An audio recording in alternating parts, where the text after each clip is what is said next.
Hola a todos y bienvenidos a otro episodio del Puro Fútbol.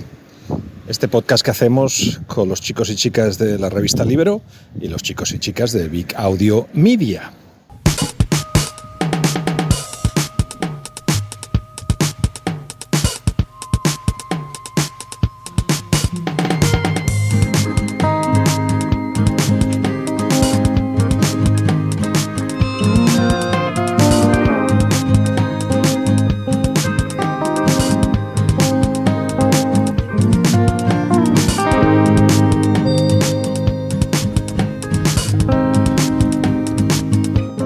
Hoy toca hablar con Lauren.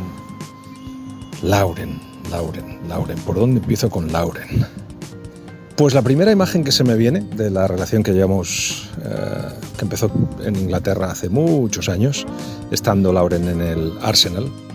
La primera imagen es Lauren en el hospital, creo que fue en la Clínica Quirón, en Barcelona.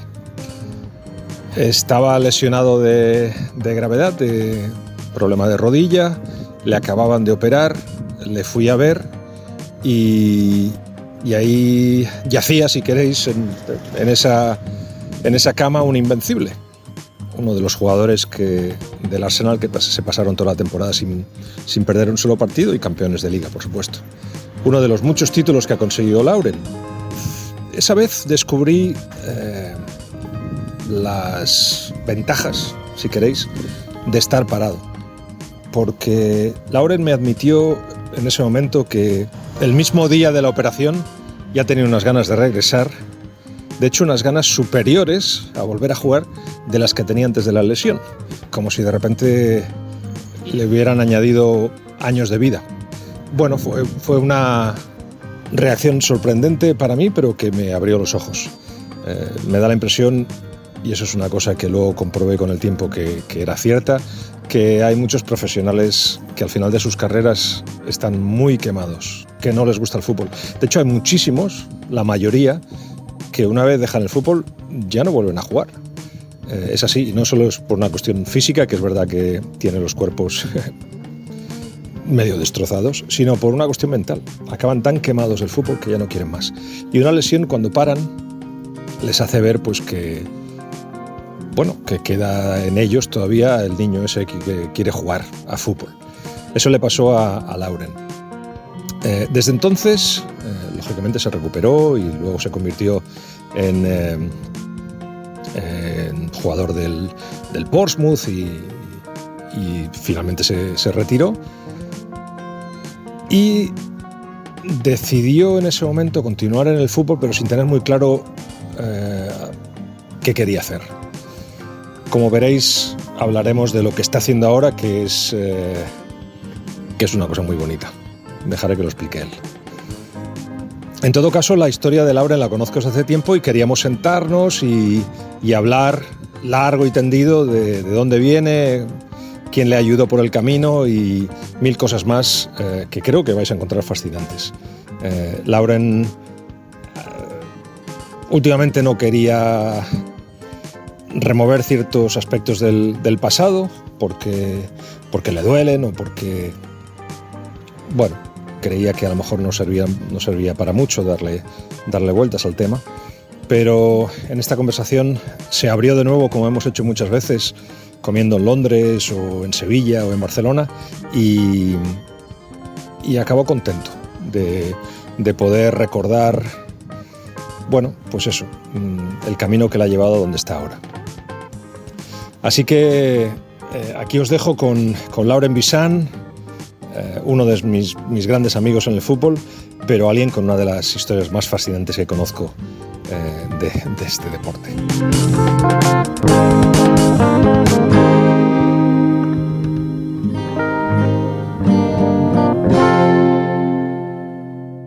¿Qué tal, Lau? Muy bien, la verdad que muy bien. Siempre es un placer estar contigo después de tantos años que vamos juntos haciendo entrevistas y trabajando en los medios, ¿no? Es que nos queremos mucho. Es la verdad. Es cierto. Es la verdad. De hecho, estaba repasando un artículo, una conversación que tuviste con Tomás Boas. Sí. En el AS, y me mencionas a mí. Pero dice, te pregunta, ¿sigues el fútbol español? Era cuando estabas en el Portsmouth. Sí. Sí, claro. Vemos Sky ahí con el Balaguer. Sí, sí. Y aparte que siempre comento que con quien yo empecé en los medios de comunicación a nivel televisivo fue contigo en Sky, haciendo la Liga Española, con lo cual, fíjate si ha llovido. Yo creo que un día nos fuimos a comer con tu mujer de entonces. Sí. Y de ahí salió la idea, oye, ¿por qué no te vienes a la tele? Y... Iba a empezar por otro lado, pero ya que mencionas eso, éramos, esa sensación tenía yo, éramos un grupo de migrantes que estábamos en Londres apoyándonos, ¿no? Vosotros entre los jugadores, lógicamente, una cosa más diaria, pero yo creo que entendíais perfectamente que yo os necesitaba para poder explicar historias y poder explicar vuestra historia en España. Y al revés, vosotros también me necesitáis porque podíais explicar vuestra historia que no se os olvidara en España, ¿no? Fue un poco así. Sí, efectivamente, sí. Bueno, pues en esas estamos hoy, en este nuevo episodio del Puro Fútbol. Quería empezar por la geografía, a ver dónde nos llevas. ¿Dónde está tu casa?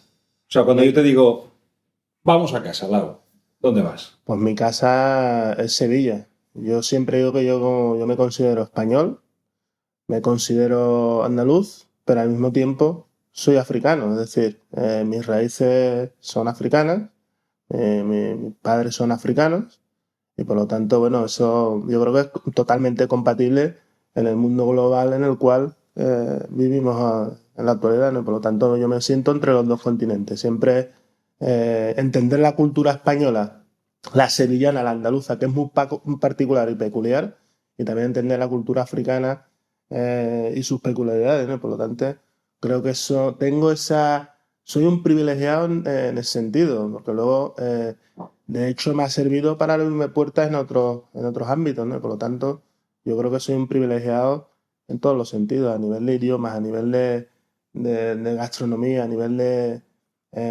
absolutamente de todo.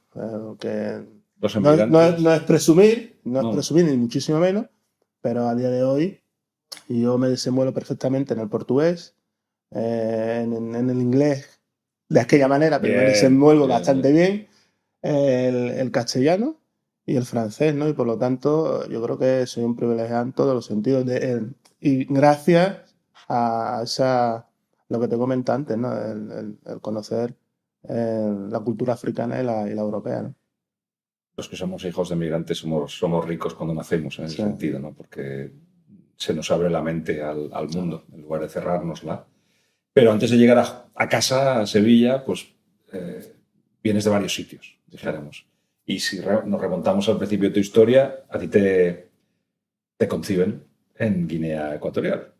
¿Es así? Efectivamente, me conciben en Guinea Ecuatorial, pero nazco en Camerún, ¿no? Mi padre fue director general de Correo y Telecomunicaciones en aquel gobierno de transición de Macías.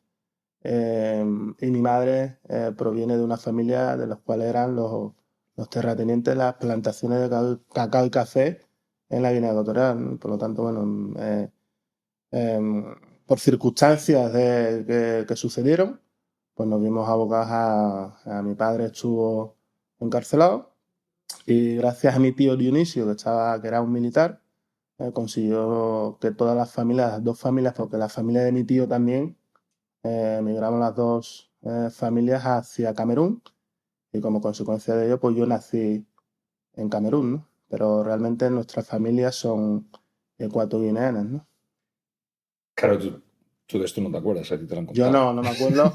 Yo te lo cuento así de rápido, pero evidentemente las cosas seguramente fueron en el sentido mucho más dura de la simplicidad con la cual la estoy contando yo, ¿no? ¿Quién te lo cuenta a ti esto? A mí, tanto mi padre como mi madre. Es decir, nuestros padres siempre nos han contado nuestra historia, de dónde procedemos, cómo fueron las circunstancias, cuál es la familia. De hecho, mi objetivo de luchar por ser futbolista profesional y llegar a conseguir mi objetivo fue gracias.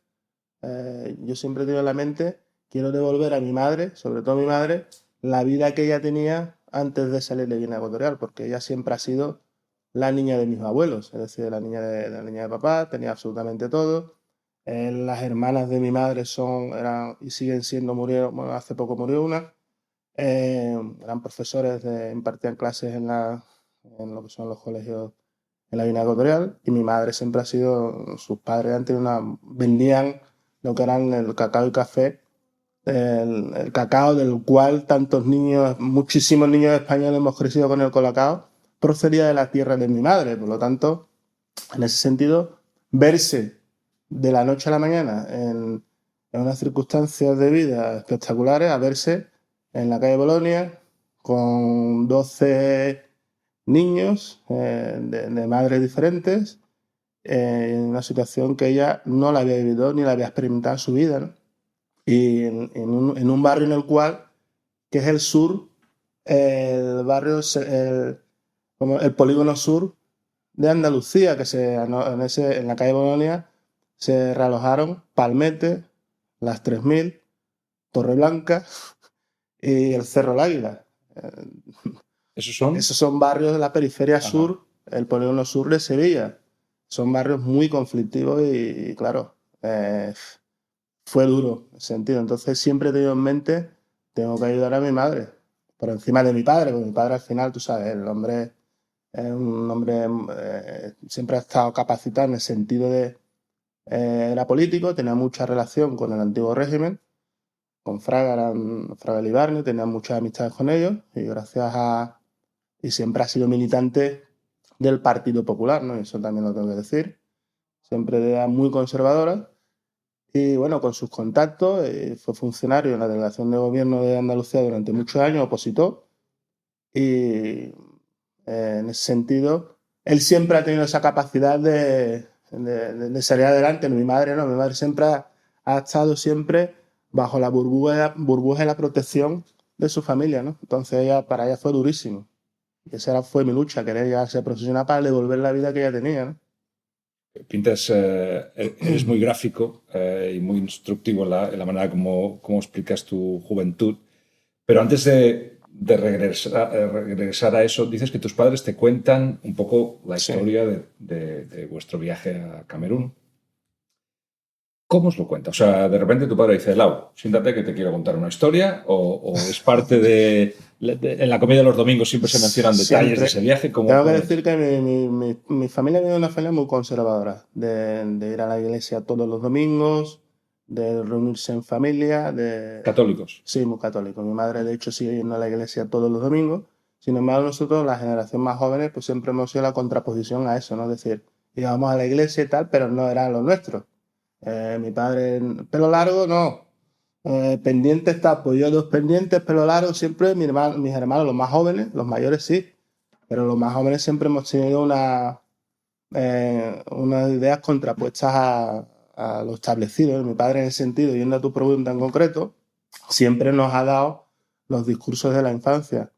Mi padre, yo recuerdo que nosotros jugábamos al fútbol en la calle Bolonia contra la calle de al lado, lo que explicábamos ayer en televisión, ¿no? El juego de las plazas, ¿no? En los barrios jugábamos a la Reina, jugábamos contra la calle Bolonia contra la Plaza Roma contra César Augusto, y hacíamos campeonatos, ¿no? Entonces, como yo era un niño muy travieso, dejámoslo ahí. Entonces, pues siempre me castigaba en ese sentido y no me dejaban bajar a jugar al fútbol, ¿no? Porque mi padre siempre decía a mí y a todos mis hermanos que las herramientas fundamentales en la vida van a ser vuestros estudios. Entonces siempre nos daba los discursos, nos sentaba a la hora de comer y empezaba su discurso. Tenéis que hacer esto, tenéis que estudiar, tenéis que hacer esto. Y en ese sentido, cuando me castigaban, venían todos mis amigos, los 8 o 10 maleantes, como decía mi padre. Entonces le decían, Lau, don Valentín, deja a Lau venir a jugar al fútbol con nosotros, ¿no? Y entonces mi padre decía, ven, vale, le voy a dejar, pero quiero hablar con todos ustedes. Y lo que hacía mi padre es, nos sentaba a todos mis amigos y empezaba a darnos el discurso. Nos decía, sé lo que hacéis en la calle, sé que jugáis al fútbol, pero luego hacéis 200.000 cosas. Yo lo que quiero es que vosotros, el consejo que le doy a mi hijo, se lo doy a vosotros también. No dejéis los estudios, leer, formarse. Y ese consejo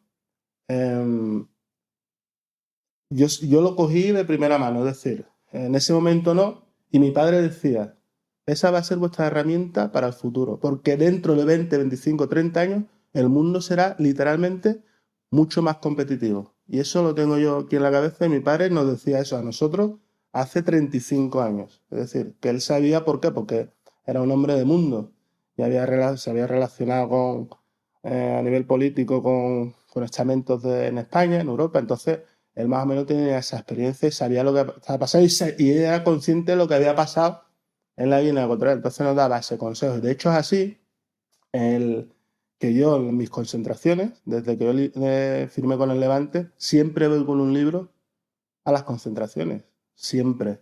En el Levante, en el Mallorca. De hecho, es así. Fernando Vázquez me regaló un libro de los chamanes. Quedamos una vez a comer en el Paseo Marítimo para hablar de táctica, para hablar de fútbol, cómo yo veía al equipo. Y Fernando Vázquez me regaló un libro, ¿no? El libro de los chamanes, de Carlos Castaneda, todavía me acuerdo. Y por lo tanto, bueno, siempre he intentado tener esa curiosidad de leer, estudiar, formarme. Y siempre así, en el Mallorca también, en el Levante, en el Arsenal. Y como consecuencia de ello, cuando terminé mi carrera, aprobé el examen que me daba acceso para mayores de 25 años para la universidad y estudié Dirección de Administración de Empresas. Por lo tanto, eso siempre lo he tenido ahí, me ha servido en la vida y a algunos de mis amigos también que luego han estudiado Bellas Artes y hoy Marcos Pérez estudió Bellas Artes, era el portero de nuestro equipo y está trabajando en Londres, hasta en Florencia y ahora mismo está trabajando en Londres como hizo Bellas Artes, él hace figuras para el Museo de Londres, por lo tanto, el discurso que daba mi padre me sirvió a mí y le ha servido a algunos de mis amigos, ¿no? Por lo tanto, bueno. Cada respuesta que Sí, me das sí. es como un árbol con Se con va tantas abriendo. ramas que no sé para dónde tirar. Pero bueno, yo sé que te quería, porque esta conversación la hemos tenido a nivel privado y luego en inglés también, para el podcast en inglés. Y ciertamente nos fuimos hacia otro sitio. Voy abriendo melón.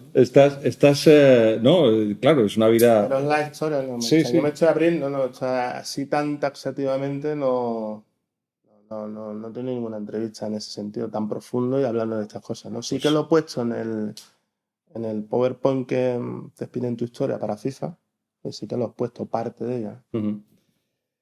Sin embargo, tú te rebelabas contra tu padre, porque lo hemos hecho todos. Sí.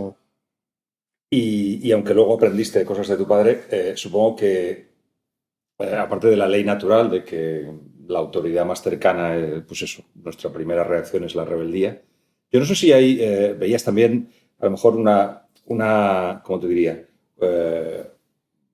Mucha paradoja en la manera de vivir de tu padre. O sea, por un lado a lo mejor era muy conservador, pero por otro, pues... Sí. Lo dices tú, lo digo yo. Sí, es así. Entonces, pero más que ver esa paradoja no era tan consciente, pero sí que era cierto que no quería ser libre. Es decir, nosotros, Javier, teníamos muchas reglas en casa. Al día había que estar en casa a las 9. Pues no, ¿por qué? Hay que comer todos en la mesa, ¿por qué? Y hay que ir a la iglesia, ¿y por qué? ¿Sabes? Y siempre te cuestionaba, los más mayores no, porque habían, vamos, digamos de alguna manera, se habían criado en ese tipo de educación. Y claro, yo, un chico de barrio, en un barrio mezclado con gente de Palmete, de Torreblanca, de las 3000, del Cerro del Águila, chavales de barrio, donde las reglas son las mínimas. las reglas son tremendas, ¿no? Y siempre de la manera de buscar cómo tener tu propia economía, ¿no? Tú sabes cómo son los chavos de barrio, y eso es así. Entonces, todo eso era una contraposición con lo que luego se quería implementar o se implementaba en casa, ¿no? Es por eso más que se produce esa disyuntiva en lo que te educaban en casa y con lo que había en la calle. Por eso más que nada no estaba de acuerdo, no en el sentido de que yo veía tan claro que yo sé por lo que tú vas, eres tan religioso, eres tan tal, pero luego tienes un montón de niños, ¿no? Pero la cuestión de los hijos de mi padre es una cosa cultural. Es decir, a eso voy. Efectivamente, es decir, no es religión, es cuestión cultural. Es decir, en la Guinea Ecuatorial y en muchas partes de África hay muchas Mi padre es Basek, una región de la zona de la costa. Por ejemplo, Benjamín Zarandona y toda esta gente, o en Gonga son Fan, o Pamue, como le quieras decir. Mi padre son Basek y en función de... es sinónimo de riqueza. Es decir, cuanto más hijos tengas y más amplia sea tu familia, es sinónimo de riqueza. Y es expansión de tu apellido, ¿eh? Más etames en el mundo. Entonces, en ese sentido, iba por ahí más que por el tema religioso. Pero eran hijos de varias Sí. mujeres también, que eso también tiene una raíz cultural, Sí. o sea, supongo que tiene que ver también con la sensación de la superioridad del hombre respecto a la Sí, mujer. Eso no sé si te ha creado un debate. Más que superior, yo creo que es poligamia. Hay ciertas regiones que lo ven que es normal tener varias mujeres, ¿no? Por ejemplo, mi madre en ese sentido nunca concibió nunca aguantó no le gustaba ese rollo porque no, ella no, en su familia no había visto eso, pero sí que es cierto que en las demás familias sí que existía, es una cosa muy común en muchas zonas. No es, como te digo, por religión o porque decir sí, pues todos los africanos son así, pues no. Hay zonas de África que no se practica la poligamia y no está bien visto, pero hay otras que sí. Te pregunto todo esto porque, claro, tú vienes con ese contexto cultural y familiar y te enfrentas a la realidad en Sevilla, en el polígono del que hablas, en el barrio de las afueras de Sevilla. Montequinto. Sí. Que ahora, por cierto, es uno de los mejores barrios que hay en la ciudad de Sevilla. De hecho, muchos futbolistas tienen su residencia en Montequinto. Ha cambiado muchísimo. ¿Cómo te enfrentabas a ese contraste entre lo que conocías en casa y lo que veías en la calle? ¿Cómo era fácil o simplemente dejabas fluir? Yo me dejo fluir porque yo soy una persona que me relaciona desde la infancia con todo el mundo. No tengo prejuicios de ninguna clase y siempre me he abierto, siempre soy de los que, ¿y por qué no voy? ¿Dónde hay que ir allí? Yo voy. ¿Con quién hay que hablar? Con ese yo voy. ¿Con qué hay que jugar? ¿Contra quién hay que jugar? ¿Con el que son mejores que nosotros? No, yo soy mejor. Y siempre he tenido ese espíritu competitivo y ese espíritu de querer mejorar, de querer ser el mejor en casi todo lo que hago. Entonces, no he tenido ningún tipo de problema y he absorbido lo que es la cultura andaluza. Es decir, yo me he mezclado de bailar sevillana, me gusta la Semana Santa, no soy capillita, pero me encanta la Semana Santa, el lunes santo, ver al, al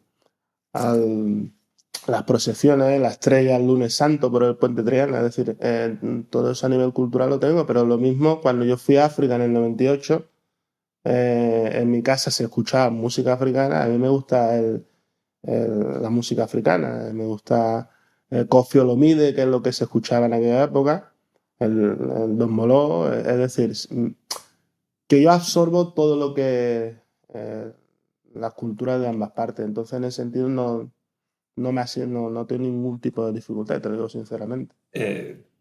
Todo esto es para llegar al objetivo de entender por qué fuiste un futbolista de élite con éxito. Y ya estás dando unas pistas. Por un lado te adaptabas fácilmente, eso es muy importante. Por otro lado tenías ese sentido competitivo y tenías la valentía de echarte para adelante hubiera lo que hubiera delante tuyo, ¿no? Todo eso son claves para entender por qué llegas a ser futbolista de élite. ¿Cuántos hermanos erais viviendo en casa? En Montiente inicialmente 12, luego fuimos 15. Pero tienes más hermanos. Tengo más, en total somos 24. ¿Y los conoces a todos? Por foto algunos, otros no los conozco. Ajá. ¿Y están casi todos en Sevilla o...? No, tengo hermanos aquí en Barcelona, en Valencia, pero no tengo tanta relación con ellos, no tengo relación con ellos prácticamente. Tengo otros en Guinea, en Camerún, en Nigeria, en Gabón, pero que viven con sus madres, sus familias, no tenemos relación. Bueno, llegas a Sevilla y otra cosa que la verdad es que te lo pregunté me sorprendió porque, claro, tú eres diferente, de familia diferente, tienes un look diferente, sin embargo, siempre te sentiste como uno más y te trataron siempre como uno más, ¿no? Sí. Eso siempre fue así. Sí, sinceramente, no.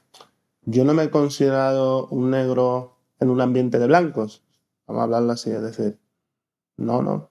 Sí que es cierto que evidentemente en determinados ámbitos los demás a lo mejor te hacen sentir de una manera, pero no porque yo me sienta diferente, sino que el prejuicio lo tienen los demás. Pero yo esa percepción no la he vivido, porque muchas veces es lo que tú te proyectes a ti mismo, pero en los demás. Por ejemplo, en mi casa nosotros nos han dicho, oye, vosotros sois negros. Eso que te diga mi padre, eso que te diga el morenito, el moreno, el de color, todas esas cosas en mi familia siempre nos han inculcado, tú eres negro. A mí me molesta más que me digan el morenito, el moreno, que te digan el negro Lauren o el negro tal. Y de hecho es así. A Ngonga, por ejemplo, le decíamos el negro Ngonga. Y a mí desde la infancia, siempre el negro Lau. Y no he tenido ningún problema en ese sentido porque no es peyorativo. Una cosa es el adjetivo que te pueden decir el negro, hijo de... Pero que nunca he tenido ese Para ti el fútbol ha sido pues problema, ¿no? una fuerza de unión y de comprensión más que de división. Efectivamente. Y es porque mi forma de ser encara eso. Pues yo tengo otros hermanos que aunque nos hayan inculcado eso, les sientan mal determinadas cosas. Es que ellos están en la calle, desde los 6 años ellos están en la calle conviviendo y yo qué sé, y tengo, por ejemplo, en el sur hay mucha cultura de decir las cosas, el poner los motes a uno, el oreja, el otro no sé qué, tal. Tenemos una forma, un lenguaje en el sur que no sé si es igual o comparable que la gente del norte o Madrid igual no se entiende.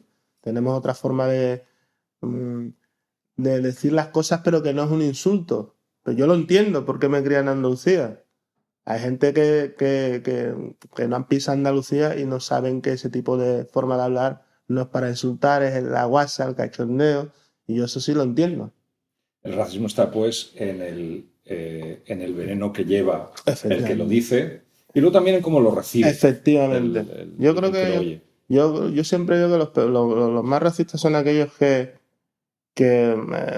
se rajan las vestiduras de forma hipócrita, pero luego son los más racistas y son los que no se ven, son los que no se manifiestan. Porque está el soldado y está el que tiene la pluma y relata lo que hay que hacer. A esos no se les ve, esos son los más racistas, porque el soldado se le ve, el soldado se manifiesta, es lo que yo siempre digo, el soldado está en la calle, se manifiesta y dice tal, pero los más racistas son los que están en otros ámbitos, no se les ve, son los que relatan, son los que tienen la pluma, son los que tienen la idea, son gente muy culta, son los más cultos, pero sin embargo, ese es el verdadero racista, porque el soldado de calle, ese es ignorante. Ese no ha estudiado, no sabe lo que es, porque yo tengo amigos, por ejemplo, y te lo voy a hablar claramente. Nosotros, yo me he criado en mi calle con gente que son supporters sur, por ejemplo, ¿no? Y han sido líderes de los supporters sur, de la misma edad de mi hermano Benjamín. No puedo decir el nombre porque no. Ese chaval no tiene cultura ninguna, pero levanta la mano y dice Heil Hitler, es nazi, se ha criado con nosotros, me ve a mí y a mi hermano, a mí me da un abrazo y me quiere como porque lo he tratado como mi hermano Benjamín. Sin embargo, ha sido uno de los líderes de los Supporters Sur. ¿Ha sido o sigue? Ha sido porque ha tenido muchas causas y ha estado preso, ha tenido muchas historias y es de los que van al frente. ¿Y crees que...? Entonces, en ese sentido, tú le hablas, tú has leído Hitler, ¿sabes lo que es? No, pero ha sido la corriente de su tío que es el que le metió dentro de los Supporters Sur. Por eso te digo yo que son gente, los más racistas, los más de ideas xenófobas, homófobas y en todos los sentidos, son soldados, no tienen muchas veces nivel cultural, no son tan peligrosos. Los más peligrosos son los cultos, los que saben, los ideólogos, los que redactan, los que escriben, los que se han formado, los que saben qué es lo que es la ideología racista, racial y supremacista. Esos son los peligrosos. Sí, y son los más difíciles de detectar. Y van, claro, como tú como yo, vestidos de corbata, tranquilos, y esos son los peores.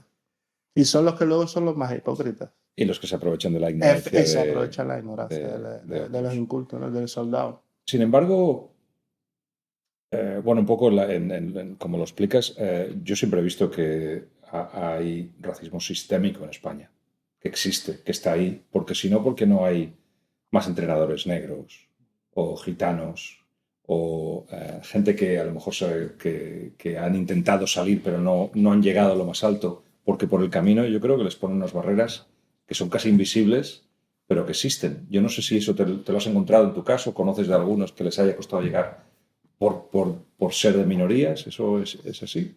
Yo es que no lo he visto. no me puedo manifestar al respecto si no lo haría. Yo no lo he visto que te hayan puesto una barrera por ser negro. Igual será porque en mi casa nos han inculcado la ley de esforzarte y conseguir tus cosas por tu propio pie sin esperar a nada de los demás. Entonces mi padre y mi madre en ese sentido nos han inculcado, y de hecho es así, todos mis hermanos tienen una formación. No hay ninguno que no tenga ninguna formación. Ninguno. Y todos ellos, no sé si en la pandemia te lo expliqué, Valentina ha sido legionario. Cuando la legión, como dice él, era la legión, se fue voluntario con 18 años. Mi hermano Valentín tiene 50 y largos. Patricio ha estado en Paracas, con el ejército de los Paracas en la guerra de Bosnia, sirviendo, tirándose en el avión por España. Es decir, es que nosotros en mi familia no hemos visto, yo no lo he percibido ni lo he sufrido. Que si yo lo hubiera sufrido, lo hubiera contado como te estoy contando otras muchas cosas, ¿no? Es decir, esa es mi realidad. A lo mejor la realidad de otro chaval, otro negro en España, le han inculcado a lo mejor otra cosa en su casa y él percibe las cosas de otra manera. Entonces, o realmente lo ha vivido así. Yo no lo he vivido. No te puedo decir nada al respecto. Evidentemente, hay una cosa que está clara. Hay personas que, como te he contado antes, los ideólogos, los que conducen o que llevan a cabo todas estas actitudes, están. Y son los que mueven todo esto. Y hay muchísimos. Entonces, en España lo hay. Porque hay tienen preconcebido que hay una supremacía blanca por encima del negro otras razas. Y esto es así. Entonces hay un sistema creado y son los que han creado un sistema en el cual se van a perpetuar en ese sentido. El sistema lo habéis visto, ¿no? Ahora en otro contexto que no tiene nada que ver. Al final, me dijo mi padre hace muchos años que jamás te metas en política. ¿Por quién controla todo esto? ¿El africano controla África realmente? El africano no controla África realmente. De hecho, eso lo estás mirando cada vez más Así. de cerca. Sí, sí. Porque de repente, tras estudiar y ver las varias posibilidades profesionales que se te plantean, y tenías varias porque te habías preparado bien, has decidido, entre otras cosas, trabajar con FIFA en un rol que te hace como de puente entre Europa y África, ¿no? Sí. Cuéntame más. Sí, este ha sido un sueño hecho realidad. Yo esto te lo comenté hace muchísimos años que me gustaría entrar en África, en FIFA, en aras de poder ayudar o echar una mano, poner un grano de arena para el desarrollo del continente, en este caso del fútbol africano. En ese sentido, con lo que te conté antes, que conozco las dos culturas, yo creo que encajo perfectamente en el perfil que busca FIFA, ¿no? Ese puente de unión entre África y Europa, ¿no? Entendiendo a nivel de idiomas, a nivel cultural. Esto sí que es cierto, más cerca de Europa, pero sí que ese nexo de unión, ese puente encajó bien, ¿no? ¿Y qué haces? Pues nosotros somos expertos técnicos para el desarrollo del fútbol mundial. Es decir, cada uno propone unas ideas en función de lo que tú tengas en la cabeza, en función de lo que FIFA quiere implementar, pues tú vas aportando lo que tú tengas en la cabeza en este caso, para África. Hay otros compañeros para Europa, otros compañeros para las federaciones en Asia. Y en ese sentido ya hay tres tipos de federaciones, que son las que lideran, son las federaciones europeas, que están en cabeza en todos los sentidos, en conocimiento, en expertise, en muchos otros campos. Y luego están los Aspire. Yo estoy en los Aspire porque África está ahí. Y luego están los que están en desarrollo, que son la parte de Asia, Tailandia, incluso China, todos esos países están en vías de desarrollo. Nosotros en la parte de África está entre medio.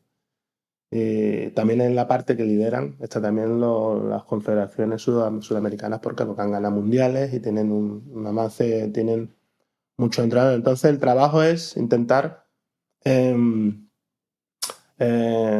educar, tener entrenadores en el fútbol base, potenciar el fútbol base, las ligas locales, porque si tú potencias el fútbol base, las ligas locales, a nivel internacional serás más competitivo, ¿no? En ese sentido, a nivel estructural, hace falta un nivel... yo tengo en la cabeza lo que es organización estructural, metodología a largo plazo, aplicación y monitorización. Son 4 conceptos que son muy largos de explicar, y el knowledge exchange, que es el intercambio del conocimiento, ¿no? Claro, cuando la gente habla de FIFA, habla así como muy rápido, lo relaciona con el pasado, ¿no? Con corrupción y con problemas, su comportamiento hacia Ucrania, por ejemplo, ahora que ha sido invadida por Rusia, da la impresión hoy que van a acabar impidiendo que Rusia juegue los playoffs del Mundial, pero les ha costado un tiempo. En fin, la gente se suele centrar en eso. Pero yo que te conozco y conozco otra gente que trabaja en FIFA ahora mismo, lo que hay detrás también hay mucho trabajo para mejorar el fútbol en zonas que requieren esa mejora, intercambio de conocimiento como estás explicando ahora, recuperan la experiencia de gente como tú para poder repartirla. O sea, que se hace también un trabajo importante, ¿no? Sí, yo te digo, el trabajo que hace FIFA es desconocido y es brutal. Una vez que tú accedes y conoces a las personas que están trabajando entre bambalinas, te das cuenta de la magnitud de esta organización. Es brutal. Tiene gente que están trabajando en aras de mejorar el fútbol en todos los continentes, que se dice fácil, que no es baladí. Por lo tanto, se desconoce todos estos aspectos y tú sabes que siempre se intenta dar visibilidad a los aspectos negativos porque son los que llaman la atención. Pero si tú te fijas, FIFA, y doy fe de ellos, el trabajo que están haciendo es tremendo, es brutal. Por ejemplo, ahora, give every talent a chance, darle una oportunidad a todos los chavales a nivel mundial, independientemente en qué nivel social hayas nacido. ¿Eso qué es? Eso es el Talent Development Scheme, el programa en el cual yo estoy trabajando ahora. Es decir, intentar que el fútbol se desarrolle a nivel mundial. Un proyecto Un proyecto a nivel mundial, es decir, que todas hay un equilibrio en todo lo que es el fútbol en todos los continentes, que realmente se globalice el fútbol y que llegue a todos lados. Eso es un proyecto muy ambicioso y por lo tanto necesita gente que realmente crean en el proyecto y que trabajen en aras a que eso se vaya a materializar, ¿no? Es que llevamos media hora ya. Sí. Y es un 2% de lo que te quería hablar. Voy a hacer una cosa ahora, a continuación. Te voy a lanzar caramelos. Son caramelos para la audiencia, regalos para la audiencia y llévanos donde quieras, ¿no? Nombres, grandes nombres con los que tú has estado, te has cruzado en tu camino del Sevilla al Levante, del Levante al Mallorca, del Mallorca al Arsenal, del Arsenal al Portsmouth y que te has cruzado con ellos y los conoces bien. Empezando, a ver si te acuerdas una historia que me contaste de Maradona, estando tú en el Sevilla. ¿Te acuerdas? Sí, cuando hace lo de la bolita de papel, ¿no? Sí, cuando le insultaban, puede ser. Contra el Cádiz. Creo que contra el Cádiz en casa. Y empezó, tú sabes, la afición chillando en contra del equipo. Y hubo un córner y Maradona se acerca al córner, le tira una pelota de estas de papel al bar y el tío la levanta, 1, 2, 3, 4, 5, 6, 7, 8 toques, ¡pam! Y se la tira a la grada. Cambió lo que fue la actitud revertió la situación de insulto de la afición en contra del equipo a aplaudir y animar al equipo. Y eso lo hacen genios. Maradona era un genio en ese sentido. Y claro, eso no se te va de la retina.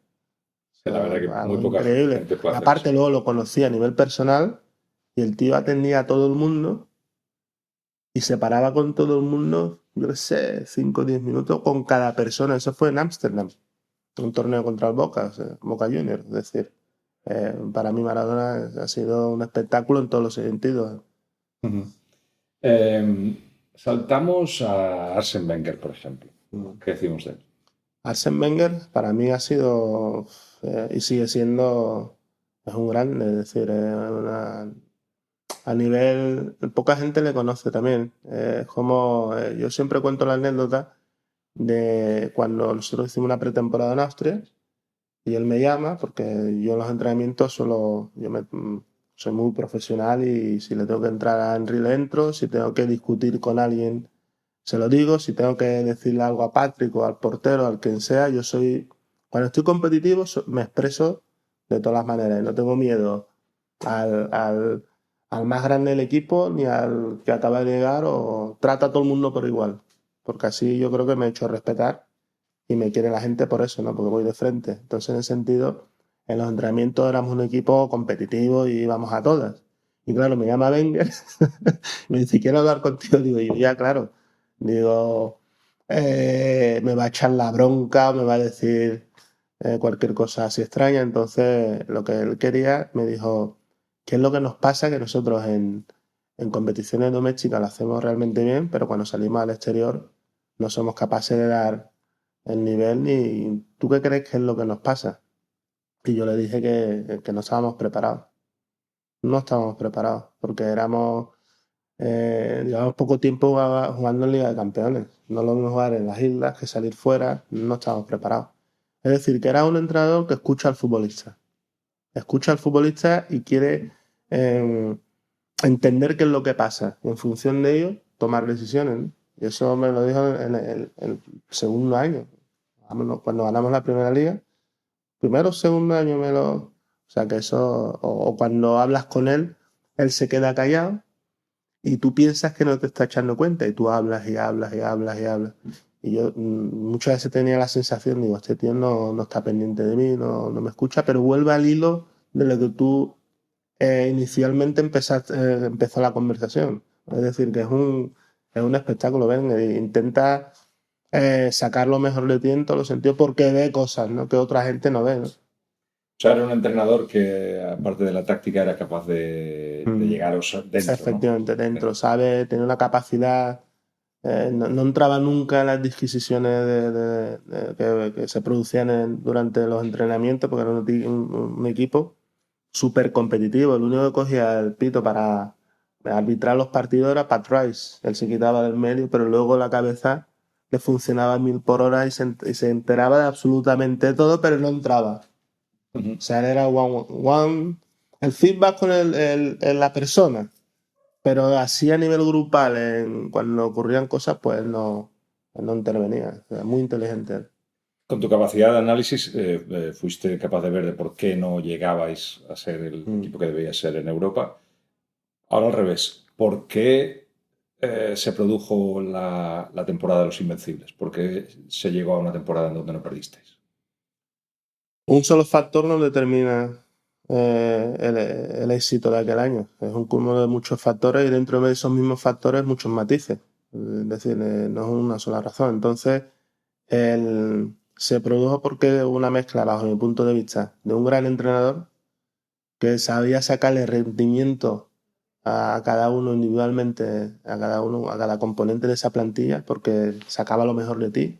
Te hacía creer que tú podías jugar en esa. Por ejemplo, hubo una época en la cual se lesionaron Ashley Cole y tal, y me tocó jugar por la izquierda marcando a Robin. Y claro, yo decía, este tío está loco, y me voy a poner de lateral izquierdo marcando a Robin con la velocidad que tiene. Y se acercó a mí, Lauren, you are the best. I believe in you, you can do it. You are the best. It's not probably the same thing. If you can play on the right, you can play on the left. The same concept. No estoy happy diciendo, madre mía, la que me ha tocado. ¿Y te convenció? Claro que te convenció. Además, me salió un partidazo. Jugando lateral izquierdo de la primera vez que jugaba de lateral izquierdo. Y así con todo. Tenía una capacidad de persuasión, de hacerte creer, de convencerte que puedes hacerlo, que es que tú te lo creías. Es decir, había eso y luego teníamos grandísimos futbolistas que eran muy competitivos. Era un equipo que, aparte de la calidad individual que tenía, Dennis Bergkamp era súper competitivo. Henry era súper competitivo. Henry quería jugarlo absolutamente todo. No se conformaba con nada. Se trajo un juego que tenemos de pull it and pup it. Pull it, pup it. Y tú le dabas. ¿Cómo es? Sí, pull it and pop it.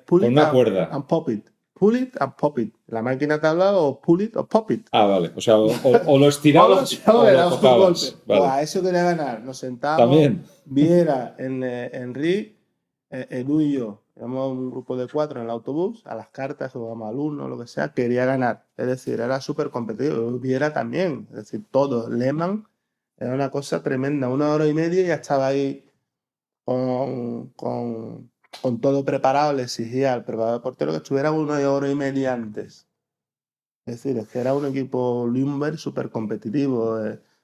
Sol Campbell igual, Colo Toure, todos.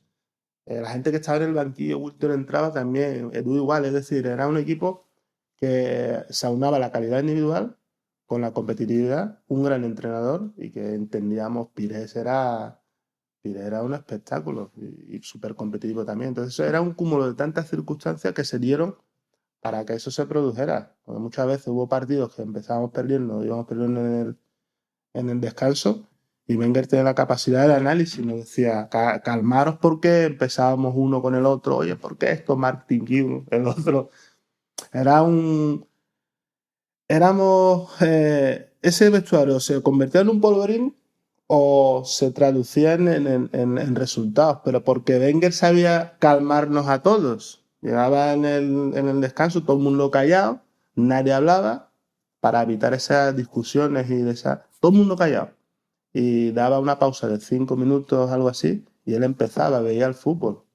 Oye, mira, Berkan, si jugabas con una defensa 3, tú te tiras hacia atrás al central en una determinada posición, ese espacio lo puede atacar Limber o el otro interior, todo eso él lo veía. En una época en que a lo mejor tampoco se No da tanta existía. prioridad a todo eso. Lo que se habla ahora de los laterales ofensivos, en nuestra época se inventó laterales que se metían también por dentro. Muchas veces nosotros recibíamos por fuera, pero también recibíamos por dentro. Y generamos esa superioridad. Intentaba siempre en las zonas de ataque generar superioridades en ambas bandas, 2 contra 1 en banda. Bienvenida. Si el lateral seguía a Pires, generaba un espacio que le atacaba al punta o lo atacaba yo. Y siempre generaba superioridad. Esas cosas. Berkan venía a recibir el balón, vamos en un 4-4-2. Berkan venía a recibir el balón y éramos en el medio, éramos 4, éramos 5. Con lo cual generaba esa superioridad numérica en el centrocampo, en el cual ese espacio o lo atacaba Henry, o lo atacaba un interior, o lo atacaba Gilberto Silva, que también llevaba en segunda línea y marcaba gol. Es decir, que eso. Y los centrales no sabían ni qué hacer. Se volvían locos. Claro. Se volvían locos y todo eso Wenger ya lo veía. Wenger era un innovador en todos los sentidos. Lo de las vitaminas, el control de la comida, el descanso. Se trajo un médico francés con el pelo blanco y teníamos las vitaminas, una hora para una cosa, la otra hora para otro. Los nombres no me acuerdo ahora mismo. que todas esas innovaciones las introdujo Wenger. Cuándo comer, cómo comer, una zona de almuerzo en la zona de arriba. Después de entrenamiento, comes y vas a descansar. Si vives para y por el fútbol, al final rindes. Es decir, para mí Wenger ha sido un genio. Ya, si es que ha sacado otros grandes nombres, como digo, estaríamos aquí horas y horas. Pero bueno, déjame que te lleve ¿A dónde quieres ir? a Samuel Eto'o. No, ahora ya no sé. Ahora ya me he ido al bosque contigo y estamos ahí perdidos. Pero bien, pero a gusto. Y Samuel Eto'o y además ganar con Camerún, las dos cosas. A ver si lo puedes contar porque me cuentas a veces también de una manera muy gráfica esos viajes de celebración en autobús que duraban horas, 2 kilómetros y 10 horas para hacer ese paseo. Pues a ver si lo sabes. Samuel Eto'o y Camerún. Empezando por cuál de los dos. Así los puedes juntar. Bueno, Camerún fue para mí una experiencia espectacular. La primera vez que yo piso África fue en el 98. Entonces ir a Camerún, ver la ciudad, ver cómo se vive el fútbol. Es que la gente no es consciente de cómo se vive el fútbol en África. Era una cosa tremenda. Entonces nosotros ganamos la Copa de África en el año 2000 en Nigeria, ante 90.000 espectadores, porque antes no había restricciones, contra Okocha, Kanu, un equipazo que tenían ellos. Les ganamos en su campo y el hecho de llegar a lo que es el aeropuerto y del aeropuerto, el trayecto del aeropuerto al hotel, yo eso jamás lo he visto en mi vida. El Camerún y Yaoundé creo que tiene 2.200.000 o 400.000 habitantes aproximadamente. Bueno, pues ponle que el millón de personas estaba por allí. Oh. Seguro, literalmente. Tardamos del trayecto del aeropuerto hasta Montfedé, horas, 5 o 6 horas, algo tremendo. ¿Eso cuánto es, más o menos, de distancia? Eso puede ser, ponle que a lo mejor una hora, más o menos, ¿no? Normalmente una hora, hora y cuarto. No sé cómo está a nivel de infraestructuras ahora también, pero tremendo. Estaba toda la ciudad en la calle. Fue una locura. Yo jamás había experimentado algo igual. Con la pasión con la que se vive el fútbol en África y con la Copa de África, con la selección, fue algo tremendo, ¿no? Y en esa selección ya estabais juntos, ¿no? Sí, con Samuel. sí, desde el 98. Somos compañeros de habitación desde el año 98, desde el Mundial del 98. ¿Y qué? Siempre ha sido así. Samuel siempre ha sido así, inquieto. Él siempre ha sido, ¿tú quién es el mejor aquí? Yo soy el mejor. Él me contaba a mí que él era mejor que Raúl. Me contaba a mí con 17 años, yo soy mejor que toda esa gente. Me decía, yo soy mejor que Raúl. ¿Con qué edad te lo Con decías? 17 años. Y luego... No, que es que ese self-confidence que él tiene, parece que es arrollador, es arrogante, pero luego es muy buena persona. Tiene las dos cosas. Tú lo ves que, aparte, yo he estado con los mejores, he tenido la fortuna de estar con grandísimos, yo creo que de mi época, de los mejores delanteros del mundo, Henry, Bergkamp, son diferentes, pero tienen ese punto de... porque saben que son los mejores del mundo, eso es así. Entonces, él tiene eso, pero a la misma vez es competitivo, va a todas, te dice las cosas en la cara, no va torpedeando a los compañeros, porque también hay gente en los vestuarios que torpedean al resto. De hecho, el debate, ahora que me lo explicas así, el debate Ronaldinho-Eto'o, aquel en el Barça donde lo que Samuel estaba intentando decir es que hay que esforzarse por el equipo. Claro. Aquí hay gente que solo piensa en lo suyo. Y curiosamente, en ese momento, no sé si lo recuerdas bien, los medios se fueron hacia Ronaldinho y protegieron a Ronaldinho y mucho menos a Samuel Eto'o cuando era él el que te estaba diciendo es que nos estamos equivocando. Para él lo que le pierde a lo mejor son las formas, Samuel. Siempre hay que ser un poquito más cauto, oye, tranquilo, pero que él es así. Él lo lleva dentro, tiene ese espíritu, él es así. A veces hay que ser más calmado. Igual suena demasiado agresivo, ¿no? El approach de Samuel es muy agresivo, pero luego no, luego es un buen tío, pero claro, hay que conocerle. Y eso es lo que le ha llevado. Si Samuel no tuviera eso, no llega a ser lo que es hoy en día. Esa es la diferencia. Marte es el que tiene una ambición brutal. Él quería ser el mejor, sí o sí, no tenía miedo a nada. Incluso hubo un hecho, nosotros en la semifinal contra Chile, no sé si debería de contarlo. Tú verás. No sé si debería de contarlo. Porque después de contarlo ya no se puede no contar. Lo dejamos. Bueno, se enfrenta a un grande. Vale. Un grandísimo. Y yo le doy la razón a él. Porque no son formas. Había mucha gente joven que no había estado en una semifinal en la vida, ¿no? Pues un grande se entra en el vestuario y él lo echa para atrás. Es decir... Así es. Sí, es decir, le dice no entres al vestuario. Vamos a dejarlo ahí. Entonces Samuel tenía esa... Y eso es lo que la lleva a lo que es hoy. Y ser el presidente de la Federación Camerunesa de Fútbol siempre ha querido serlo. Y al final lo ha conseguido. Y aparte va a tener la personalidad para defender los intereses del fútbol de Camerún y el fútbol africano. Ya para acabar, hemos tocado la élite máxima, grandísimos jugadores, grandes nombres. ¿A quién le ponemos la estatua? ¿Qué le pondrías tú la estatua? Que te haya ayudado, que haya sido absolutamente clave en tu progreso como persona y como jugador. Alguien que no hayamos mencionado todavía. Pues alguien que falleció hace 2 años durante la pandemia, que se llama Antonio González Flores. Fue mi entrenador en el San Fernando. Él fue entrenador en la cantera del Sevilla durante muchos años. Profesor del colegio Portaceli, en el cual uno de sus alumnos fue José María del Nido, en Sevilla, un colegio bien conocido en la ciudad de Sevilla, Portaceli. Y él fue el primer que creyó en mí. Él creía en mí a toda costa. Él me decía a mí que tú vas a ser futbolista. Él lo veía de siempre. ¿Antes que tú lo veía? No porque yo tenía ese sueño en la cabeza. Yo sí o sí iba a ser futbolista. Aparte que se ha contado mucha mentira de Lauren cuando Lauren se sale de la cantera del Sevilla se ha contado mucha mentira. A Lauren lo echaron del Sevilla. A mí nadie me echó del Sevilla. El Sevilla me ofreció un contrato amateur y el Levante me ofreció un contrato profesional y yo le dije al Sevilla que me voy. Y he sido el único canterano que le ha dicho al Sevilla que me voy. Entonces, cuando un club no obtiene los beneficios que tuvo el Levante, ¿qué es lo que hacen? Torpedear al futbolista. Y eso es así. Entonces, en ese sentido, sí que es cierto que ahora en la actualidad yo con el Sevilla me llevo genial, con Monchi, con toda la gente del Sevilla, hablo en los medios del club, me llaman a tertulias en la televisión del Sevilla y la relación con el Sevilla ha sido genial. Entonces, en ese sentido, y siempre he destacado en la cantera del Sevilla. Yo lo he jugado de lateral en el Arsenal, pero siempre he destacado como interior y de media punta, que ha sido mi posición en el Sevilla, y con la selección de Camerún jugando en un 3-5-2, jugando por dentro, es cuando mejor he estado.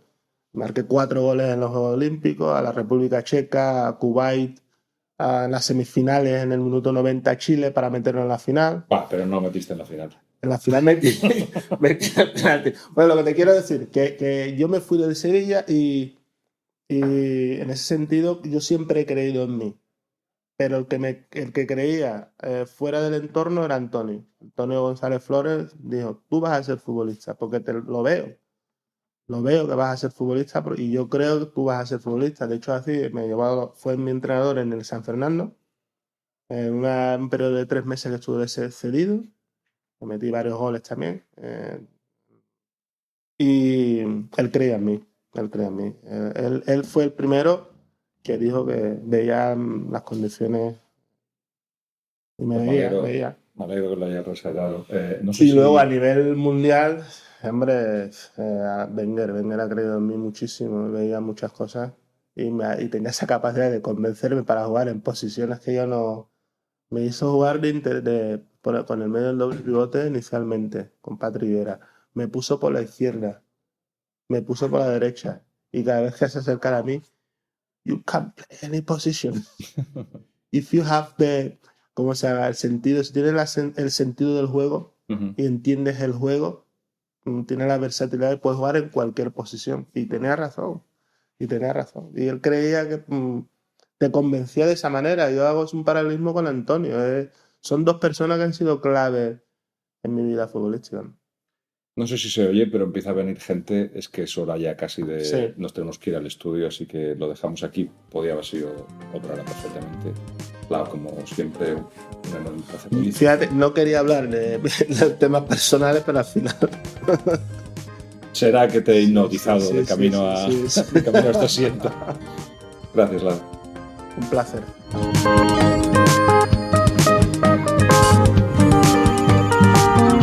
Puro Fútbol es una coproducción de Guillem Balaguer, Revista Libero y Big Audio Media. Producción ejecutiva Guillem Balaguer y Diego Barcala. Producción técnica Big Audio Media.